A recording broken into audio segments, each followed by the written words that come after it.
I know we're all tired and frustrated about the pandemic. These coming weeks are going to be challenging. We're going to get through it together. President Biden urges concern but not alarm as the U.S. sets new records for daily COVID cases. He said we have the tools to protect people from severe illnesses due to the Omicron variant, but only if we choose to use those tools. This comes as the White House struggles to ease concerns about testing shortages and school closures. The White House said today it's finalizing contracts for a free online request program that could launch by the end of the month. Biden also announced he is doubling the U.S.'s order of Pfizer's antiviral pill from 10 to 20 million doses. Those should be delivered in the coming months. Now, data from Johns Hopkins University shows the U.S. reported more than 1 million new COVID cases yesterday.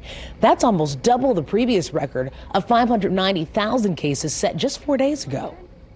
Indiana, meanwhile, reporting more than 8,000 new cases today. Those are from December 27th through yesterday. More than 3,200 Hoosiers now hospitalized with the virus, the most since December 9th of 2020. Meanwhile, Riley Hospital for Children now feeling the strain of the surge. The National Guard has been called in to help. The Guard and U.S. Navy have already been helping at IU Health's other hospitals around the state.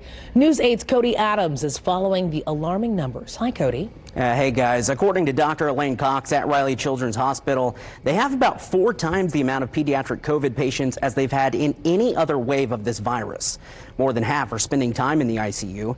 That's why the Guard is expanding its help to Riley. 6 members of the National Guard will be there by the end of this week. 2 of those will be clinical, meaning they'll actually help take care of those patients. The other 4 will be helping in supplies as well as the cafeteria to help serve the families at the hospital. Now, according to IU Health Senior Vice President and Chief Medical Officer Dr. Chris Weaver, across the 16 IU Health hospitals, there are 553 COVID-19 positive patients. Currently, IU Methodist is operating at 120% capacity. That means healthcare providers are taking care of patients anywhere they have space, many of them in the hallways. It's been especially hard on the emergency department, where at times there can be up to 50 patients in the waiting room.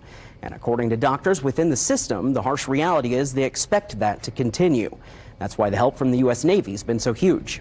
I actually just came off of a stint working in one of the surge ICUs. And we actually, the week prior, it was the process of converting from a progressive care unit into a full ICU level of care. And so as soon as we opened up the beds, there were patients waiting to take those beds, and we got up to capacity very quickly. The U.S. Navy deployment will wrap up on January 22nd, but that could be extended. In studio, I'm Cody Adams, Wish TV, wishtv.com, and follow us on Facebook. Cody, thank you very much. Breaking into the newsroom just a little while ago, Pike Township schools will be virtual for the rest of the week. A bus driver shortage kept kids from the classroom on Monday.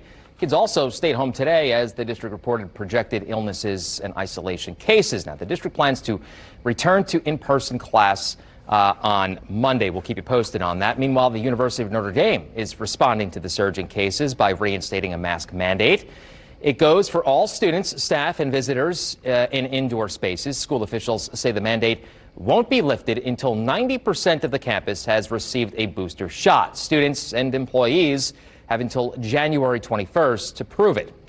Now, the state health department is limiting who is eligible for a rapid COVID-19 test. This is for the state running test sites. Under the new requirements, you'll have to be either 18 years old or younger, regardless of symptoms, or older than 50 with symptoms. Health leaders say Indiana typically goes through about 50,000 rapid tests a week, but we're only guaranteed about 11,000 a week right now.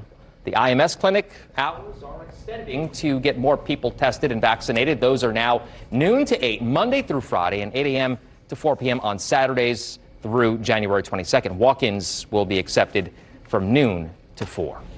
Criticism over testing requirements may lead the CDC to issue new isolation guidance. Last week, the agency lessened the amount of time that some people need to quarantine from 10 to 5 days.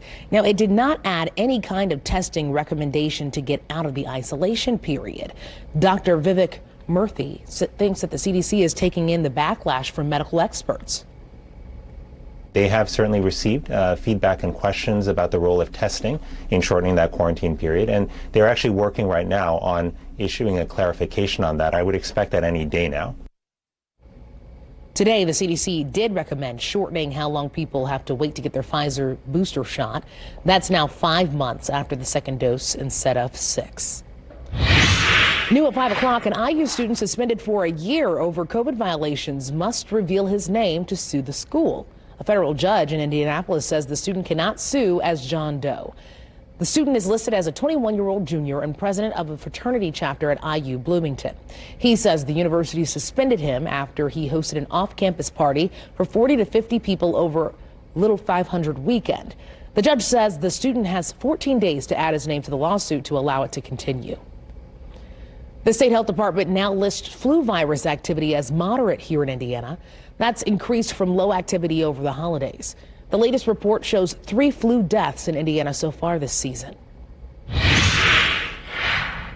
Remember to practice the basics. And if you're not feeling well, stay home, please. Well, that's Mayor Joe Hogsett asking people to do their part in reducing the spread of COVID-19 in the days leading up to the College Football National Championship. Wish TV, proud to be the official local broadcast partner of the 2022 College Football Playoff Indianapolis Host Committee. And today we learned how the committee and the city will try to keep people safe leading up to and during the big game. We have team coverage tonight. iTeam 8's Richard Essex looks at security, but first we have News 8's Amisha Ramsey live at Monument Circle with COVID-19 safety measures. Hi, Amisha. Hey, Alexis, for the past 48 hours, crews have been building this soundstage behind me. We will show you a live look at what is happening now as they're building this stage for events ahead of this week. Now, I did speak to the College Football National Championship Event Planning Committee, who told me that they're excited to have people come downtown and they believe they're ready for the thousands of people who will show up. Now, they do say that outside events like this play in their favor. However, we have also spoken to health experts who tell us that it will be up to the individual attendee to play it safe when it comes to COVID-19 protocols. When it comes to hosting another huge sporting event, even as COVID-19 looms in the background, Indy's reputation speaks for itself. Well, I think the trick is that we've had a long, sustained experience with big events like the NCAA, the Indy 500. Marion County Health Director Dr. Virginia Kane says there's a lot of concern about the surge of people getting sick from Omicron, but she's confident this weekend's big events can go on safely. People know what it takes in order to be safe. Wear that mask while indoors. Get vaccinated with the boosters. Get themselves tested. Mayor Hogsett acknowledged those behind the scenes working around the challenges of safely holding a major sporting event during a pandemic. We're asking that attendees follow the instructions from law enforcement and from public health experts and public health officials and continue to reduce the risk of any spread of COVID-19. According to the 2022 Indianapolis Host Committee, masks aren't required to be worn inside of the Indiana Convention Center to attend Playoff Fan Central or inside the Lucas Oil Stadium. Despite those liberties, CFP volunteers and staff members are prepared to handle a large volume of people and frequently clean areas. Lots of sanitizing, space, those kind of things. We'll be watching crowd sizes, monitoring crowd sizes, making sure people have room to be safe, but those are some of the things that'll be in place this weekend. Now, city leaders and county health experts are asking people to take advantage of vaccine sites and also testing sites that are available. Reporting in downtown Indy, I'm Amisha Ramsey, Wish TV, wishtv.com, and follow us on Facebook.